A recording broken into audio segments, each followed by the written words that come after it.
getting through 2020 was actually pretty difficult for me, and something that helped me a little bit was World of Warcraft, and obviously you guys, actually the Discord, and just, I don't know, fighting with you all in the comments below, because I read every comment. I've read every comment since I've literally uploaded videos even before YouTube. I really love doing this, and that's how I have my emotional vampirism working right now is, you know, social media. I'm sure a lot of you guys are like that too, and a lot of you who are lonely and sad do play like massively multiplayer online games to kind of leech off that social I'm not alone energy. And so yeah, you know, I played a little bit of World of Warcraft, jumped from game to game, played some League of Legends, but for the most part I absorbed myself in communities, less just playing the games. But I'm here to actually tell you, you know, one thing that I did with 2020 is I watched a lot of different YouTube videos, and I didn't just play games. I did a lot of different things. I became vegan, I started learning programming, and I joined many communities. Again, not just video game communities, though you do have probably more communities in video, you know, each individual game, genres, etc. There's so many ways to interact with people, and then literally in the games. But, you know, just in general, I have been extremely social and extremely explorative during this year. And it's doing this with all these different hobbies, like learning about sword collecting and medieval warfare and what peasants ate in 1805, stuff like that. I see all these different content creators. I see and hear all of these different communities, and it's now from this newfound knowledge from exploring this that I gotta say, MMOs in general, each individual game, and the general genre as a whole is probably the most antisocial community that I have ever been a part of. And I didn't know it. So here's the thing is, you know, MMOs, you would think they're pretty social. I mean, that's the point. But actually, now that I think about it, and maybe now that we're talking about it, doesn't that make sense?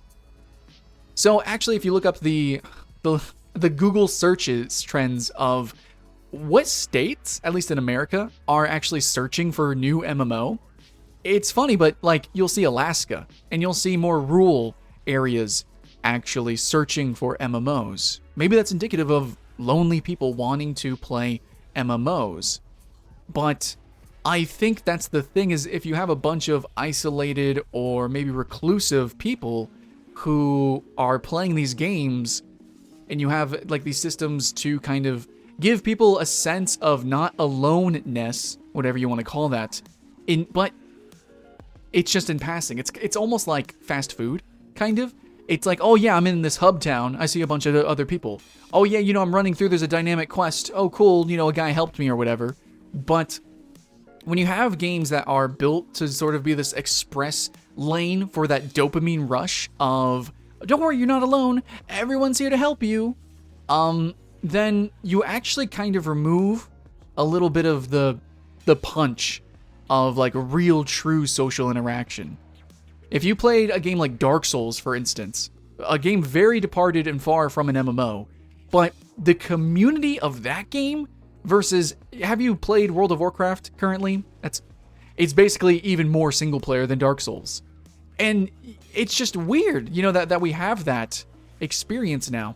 So yeah, we can make fun of the games, but it's also part of the consumer's problem too, is how we play the game. So even in World of Warcraft, there are still these big epic social events. You can still join guilds and push the end game, and you're gonna have to join guilds and join these groups of people to really go high rankings in the PvP and stuff like that. And you know, you can actually kind of push and force yourself, emotionally put in some energy to have amazing social experiences in these games. I plan to actually host more tournaments, PvP tournaments, events, maybe like level 1 races, like a level 1 run, kind of like what they do with the Gnome level 1 run in World of Warcraft, dance-offs, I don't know, fashion shows. Like, you can do those things in MMOs, and that's what makes them special. But what I'm saying in this video is what a lot of people are kind of forgetting, is you look at an MMO and you're like, oh man, you can do this. You know, in World of Warcraft, you can have epic, amazing raids. Your guild can all get together. And then once you go and siege Orgrimmar, you can, you know, have a little dance-off or transmog off or something like that. But how often do you do that? And what percent of player base actually does do any of that? what player, and there's a bunch of people who want to maybe do that, but you need a group of people. How do you even find those people? The games don't really themselves, I think, do a good job of actually corralling players together to really be together and to socialize and to talk.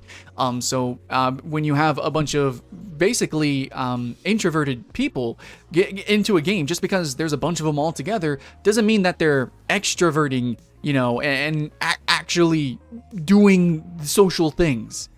So that kind of leads to basically you running around and seeing a lot of other people, and yet you can end up feeling very, very lonely. And you're chasing a dragon that maybe you got when you first played the game. There was all these hopes and dreams of all these epic interactions, but once you did it once or twice, it's hard to kind of get that feeling back again. And I think that really sucks. I really enjoyed the days back when I first played RuneScape, and we had to do that shield quest where one person has to get one half of the shield, you have to find somebody else who has the second half. And maybe in RuneScape there's a lot of puzzles. You might have to talk in the chat like, oh man, I don't know how to do this, how do you do this? And they're like, oh man, you might need to go here, have you done that thing? All right dude, I'll show you how to do it. I don't know, it was a little bit of a different environment. And then there was literal quests where you needed 2 people to complete, and that was awesome. You remember day 1 of Pokemon Go? Or maybe the first time you played your favorite MMO, where you actually had to talk with people, and there was just like this buzzing excitement, and everyone was social. And then what happened? Well, the games aren't really designed to actually give you real social interaction. It's not real nutrition, you can say. It's fast food. You get your calories and you go. And you can't really live in them, when at the same time, they're the genres that should do it the best, and they're the ones that need to do it the longest, because they are living, breathing worlds. I think it's just a shame that a fucking Battle Royale, Fortnite, does in-game events better than any MMO. That's just a tragedy. I think it's sad that Team Fortress 2 has a better thriving trading economy than, a sandbox MMO like Black Desert Online. And it's also really a shame that survival games have more player expression with how they actually customize their RPG character, or the base building and stuff like that, and the sandboxy nature of those games versus what we have in MMOs. I mean, Fallout 76 has amazing emotes and stuff like that, where most MMOs / dance doesn't even really do anything, or you don't have any sort of options to purchase more. It's like, in most ways, the MMOs should be the best and should be the king and really should be fun. We have the lightest bare bones versions of that, and we just have a bunch of fluff to kind of fill it in. It's really just fast food of what we really want, of what it should be, which is real social interactions. I mean, if you want social interactions, you play VR chat now, or you go and you play Among Us. You don't play World of Warcraft, generally. Some people get lucky, and that's really what it is. You play these games, you're lonely, and the massive multiplayer, that's how you find most people easiest. Maybe you can type in chat, maybe a guild will pick you up, and maybe you'll find your wife in there, running through dungeons, and you help each other out. I don't know. That's a possibility. And MMOs make their money from that possibility, and you are getting a rush of dopamine from that possibility, but again, it's really just kind of a quantity thing over quality. And I personally would like to see a day where most MMOs really do focus on the properly social encounters and social mechanics. And then obviously the truly massively social mechanics, such as when Guild Wars 2 used to do these giant epic, open world dynamic fights that everyone had to work together to do, and or those quests like in RuneScape where you have to have somebody else actually help you out. Or, you hear the stories about EVE Online where, these guilds and sabotage and politics and stuff. Yeah, that's what makes MMOs really, really special. But most MMOs really do just give you the kids menu. So in saying that, yeah, I do think that the games themselves, even though they say one thing, are kind of doing a different thing when it comes to social interactions. And I think people who really play MMOs consistently, they can vouch for that. It's basically, you're just seeing a lot of people in passing. It's like a bus stop. A bus stop is not a bar. A bus stop is not like a park or like a concert or something like that, where people are actually, doing something together, interacting together. You're just waiting together, or you see people in passing. That's what most MMOs are, basically. Or you just running through a dungeon real quick, and it's so piss easy that it doesn't even matter. But actually, I think that there's more to this, really. So the thing is that maybe MMOs have bred this expectation with players, and players became content creators, and you guys write in the forums and the comments and everything like that. But I do want to talk about that. I do think that matters. I think that a big part of MMOs, like the experience, is almost like the full lifestyle of it, where I watch Asmongold and I watch PvP videos and I watch streams and, watch skit videos, and you guys are on this channel because of that. It's an entire lifestyle. So I think it's important to talk about that. And it's really funny, but MMO YouTubers, MMO content creators are also the most antisocial. And I have absolute weight to say that because I am one of those content creators. And basically, just look through them, count how many you can't. The answer is like 0, basic. It's almost 0. How many actually do collaborations? So early in this video, I actually mentioned that I've been exploring a lot of different topics, genres, crafts and things. And so I can see a lot of other different content creators from that, and they so often do collabs that where I can just begin a hobby and instantaneously I'm bombarded with everyone being like, oh yeah, so here's this video and information, but like if you want more, check out my friend over on this channel, he does good stuff. Or like they literally come in, like they do a list video, oh, you're looking to buy a new laptop? You know what, actually, how about, you check out this guy's review. They just put in the review real quick. Number 9 comes in, number 8's a different person, number 7's a different person. One person talking about gaming laptops or whatever, another person talk about editing laptops, blah blah blah. It's great. Like every single genre on YouTube, more so than MMOs, which is supposed to be the most social genre, is actually the most antisocial when it comes to content creation.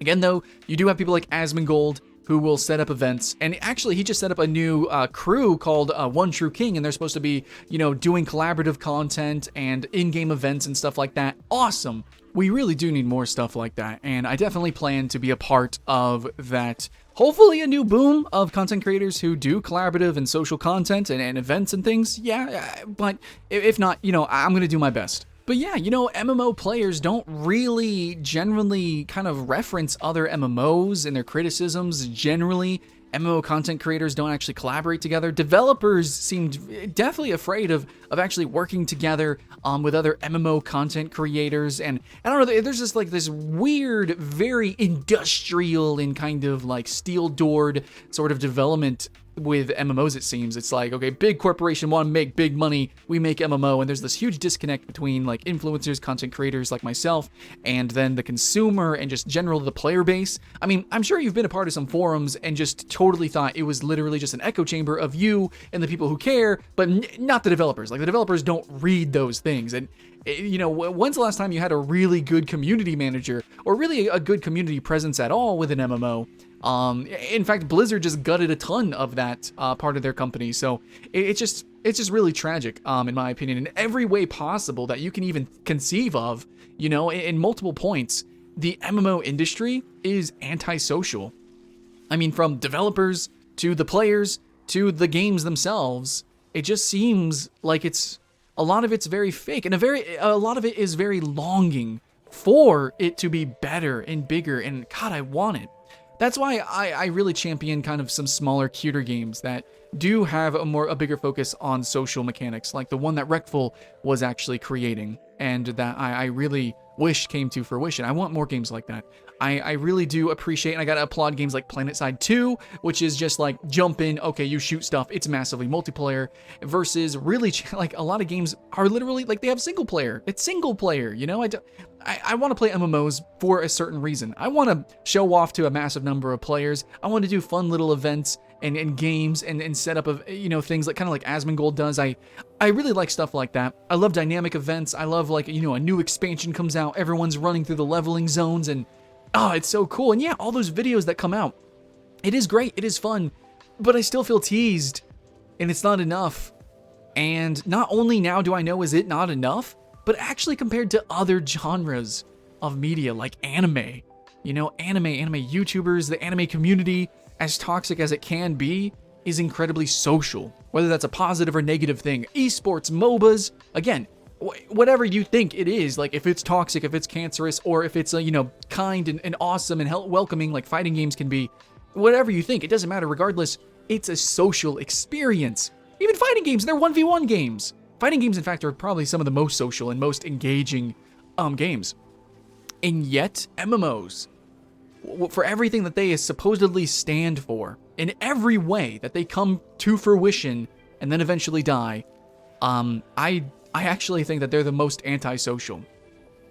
And it's when you are surrounded by people who don't acknowledge your existence is when you feel the most lonely.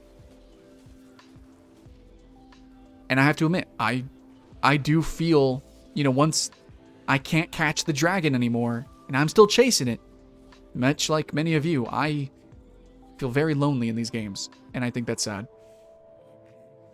Anyways, hope you guys keep the hype alive, and thanks for watching the video and listening to my rant or whatever. I said some stuff and things, and it's your turn in the comments below. All I can ask, just keep the hype alive. Much love. I'll see you again next time.